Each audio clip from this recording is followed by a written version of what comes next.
Ya, ya. Angkat. Jangan sentuh ini sakit. Sabar.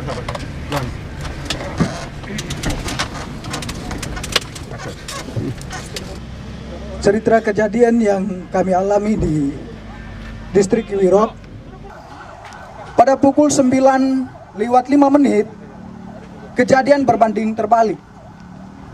KKB mulai menghancurkan puskesmas dengan memukul kaca jendela puskesmas dan juga mulai menyiram bensin keliling puskesmas, dan mereka melakukan pembakaran pertama pada puskesmas tersebut.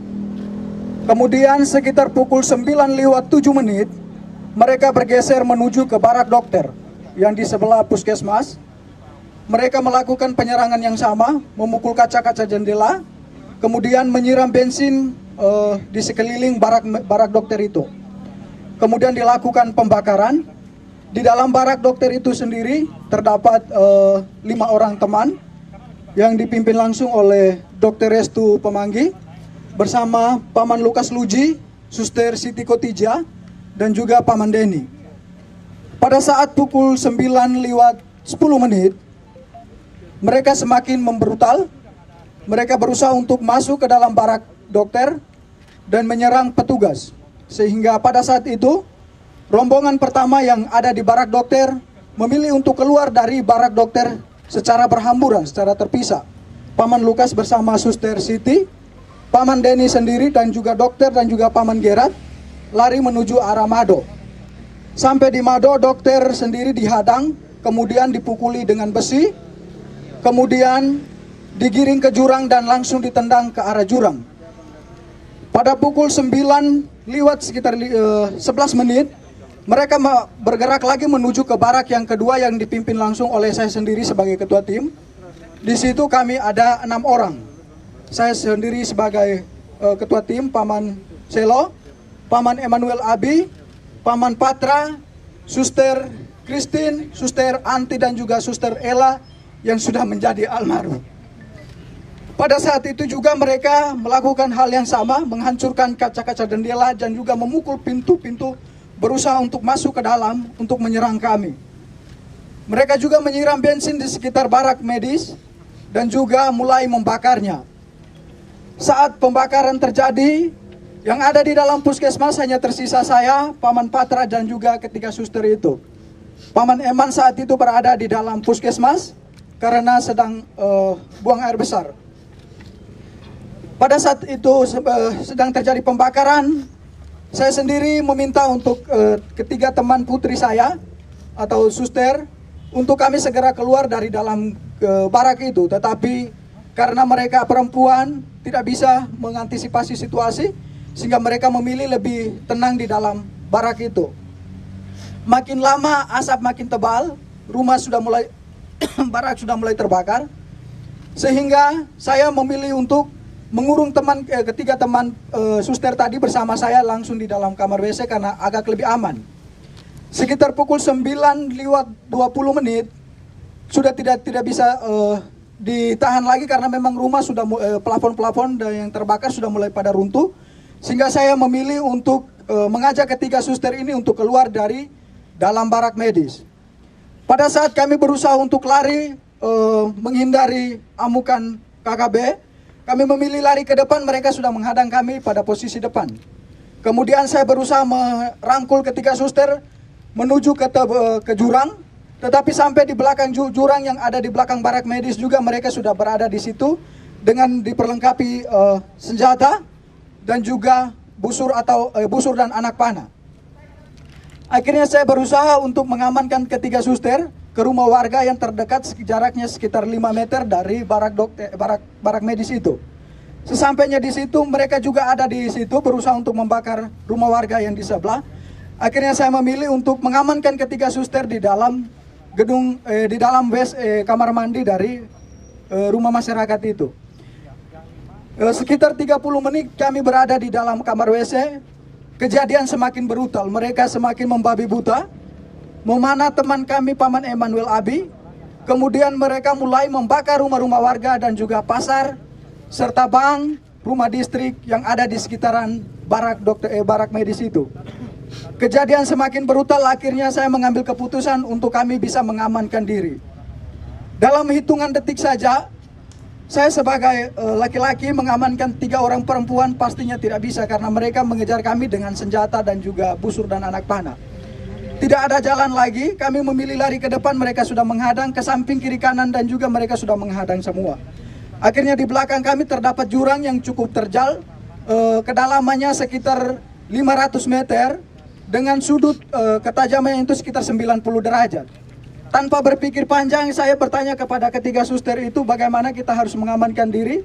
Mereka menjawabnya, kita lompat saja. Akhirnya tanpa berpikir panjang, saya menghitung 1 sampai 3 dan saya sendiri lompat pertama. Kemudian ketiga suster mengikuti saya untuk melompatnya. Sesampainya di bawah, kami pikir bahwa kami sudah aman dari kejaran mereka, tetapi mereka tetap mengikut kami ke bawah. Sampai ke bawah saya sendiri tersangkut di akar pohon. Kemudian ketiga suster yang lainnya, yang satunya Suster Kris tersangkut di pohon juga. Suster Ella tersangkut di antara semak-semak. Kemudian Suster Anti, dia melompat jaraknya sekitar 150 meter ke dalaman jurang ini gitu. Dan dia juga tersangkut di semak-semak. Mereka terus mengikut kami ke bawah, kemudian mendapati Suster Anti di bawah. Kemudian mereka naik, dapat lagi Suster Ella yang sekarang sudah ada di almarhum. Kemudian mereka dapat lagi Suster Kris. Saya sendiri mereka tidak dapat karena saya sembunyi di antara tebing dan juga akar-akar. Kemudian mereka mengumpulkan ketiga suster ini. Kemudian mereka semakin membabi buta. Mereka mulai menelanjangi suster dengan tidak membuka pakainya secara sopan, tetapi mereka menelanjangi dia dengan barang tajam atau parang, langsung dipotong saja pakaian mereka, mulai dibuka dari baju sampai celana dalam semuanya. Mereka 3 ditelanjangi, kemudian mulai dianiaya secara tidak manusiawi. Paha mereka ditikam, muka mereka ditonjok, kemudian minta maaf tetapi kemaluan mereka ditikam juga dengan parah. Kejadian semakin brutal karena jumlah mereka semakin banyak. Akhirnya suster-suster ini tidak berdaya lagi. Mereka semakin lemah, akhirnya mereka pingsan. Dalam keadaan pingsan mereka dipikir bahwa mereka sudah meninggal, sehingga terpaksa mereka didorong lagi ke dalam jurang yang lebih dalam. Kedalaman jurang itu sekitar 300 sampai 400 meter. Suster Ella, Suster Christine yang didorong pertama, kemudian Suster Anti dan juga Suster almarhum atau Suster Ella. Sesampainya di bawah kedalaman jurang itu, Suster Anti langsung pingsan.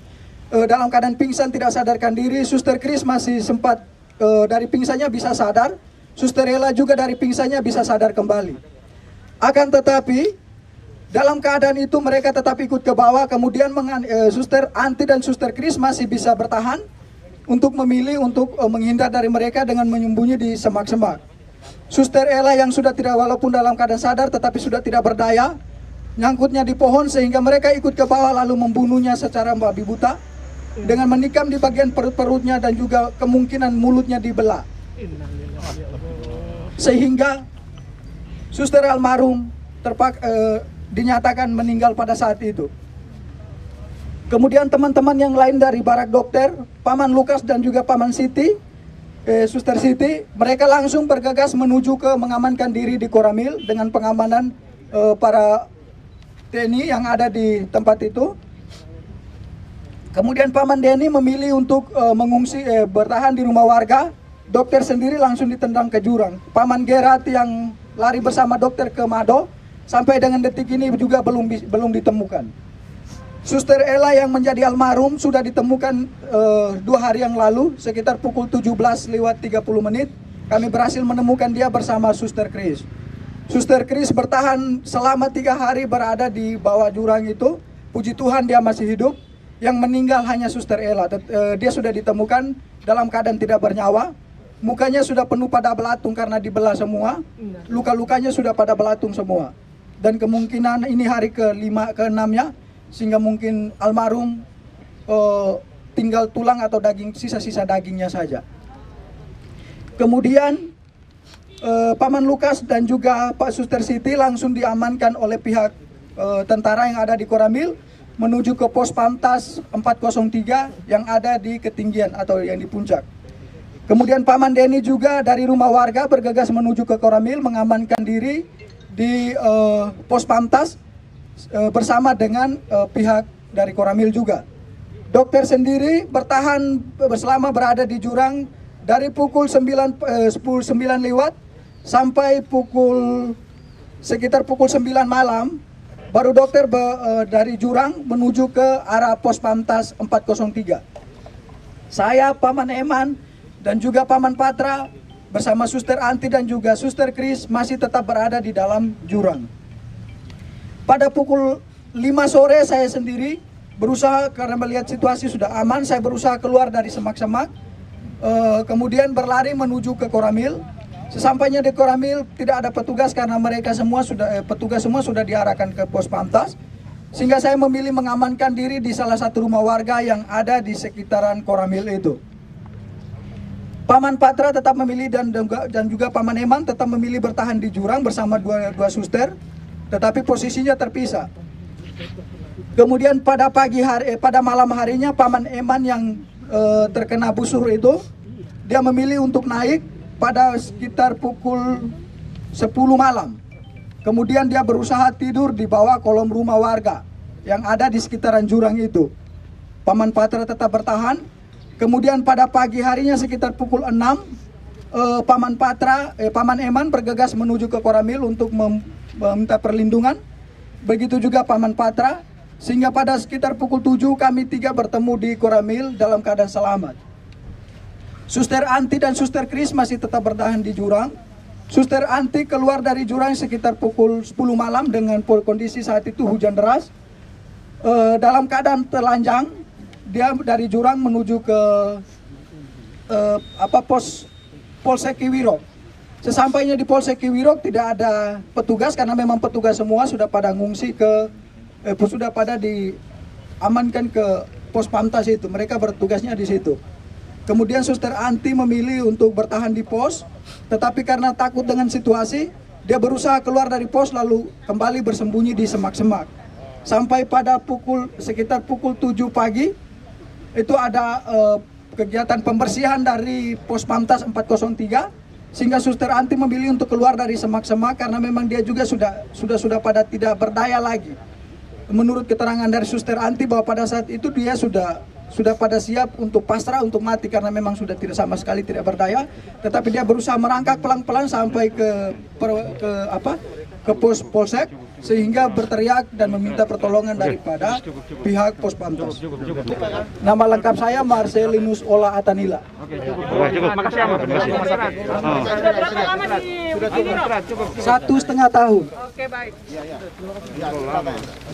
Dokter, mana dokter? Kalau dokter. Dokter. Mana dokter?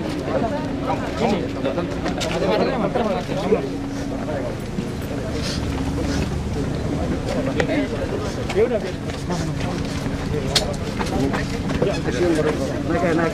Naik atas. Sudah satu ambulans lagi.